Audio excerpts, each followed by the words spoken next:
अपनी नई आबकारी नीति पर बैकफुट पर आते ही केजरीवाल सरकार ने उसे वापस ले लिया और बिक्री की पुरानी व्यवस्था को फिर से लागू कर दिया।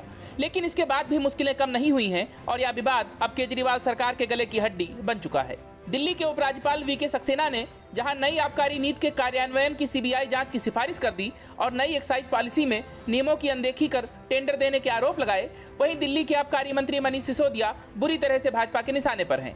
भाजपा ने मनीष सिसोदिया पर एक्साइज के पूरे घोटाले में लिप्त होने का आरोप लगाते हुए कहा है कि मनीष सिसोदिया भी सत्येंद्र जैन की तरह जेल जाने वाले हैं, इसीलिए आम आदमी पार्टी हंगामा कर रही है। भाजपा के राष्ट्रीय प्रवक्ता संबित पात्रा ने कहा है कि अरविंद केजरीवाल और मनीष सिसोदिया यह भली बात जानते हैं कि जो हाल सत्येंद्र जैन का हुआ है वही हाल मनीष सिसोदिया का होने वाला है। उन्होंने आगे कहा कि कानूनी रूप से वो गलत हैं, ये वो भली बात जानते हैं।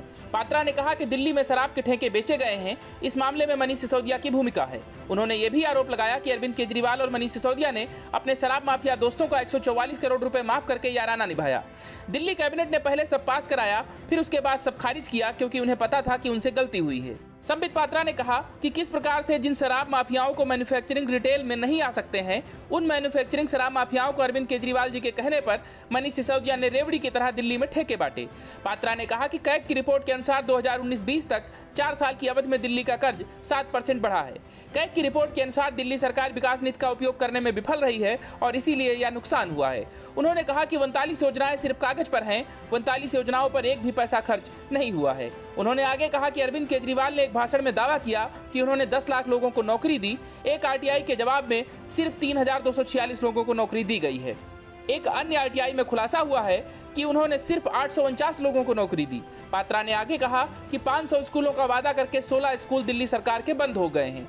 रेवड़ी कल्चर पर भी पात्रा ने केजरीवाल पर हमला बोला और कहा कि दिल्ली के सीएम रेवड़ी कल्चर की राजनीति कर रहे हैं। यूके में पीएम कैंडिडेट ऋषि सुनक के 200 पाउंड बिजली बिल माफ करने की योजना पर काम करने वाली खबरों को पात्रा ने फेक न्यूज बताया है। पात्रा ने साफ साफ कह दिया कि जो सत्येंद्र जैन के साथ हुआ है वही मनीष सिसोदिया के साथ होगा, कानून से सुरक्षा नहीं मिलेगी। गौरतलब है कि केजरीवाल सरकार में मंत्री सत्येंद्र जैन मनी लॉन्ड्रिंग में फंसे हैं और ईडी ने उन्हें 30 जून को गिरफ्तार किया था, तब से वो जेल में हैं। Bureau report, news of India.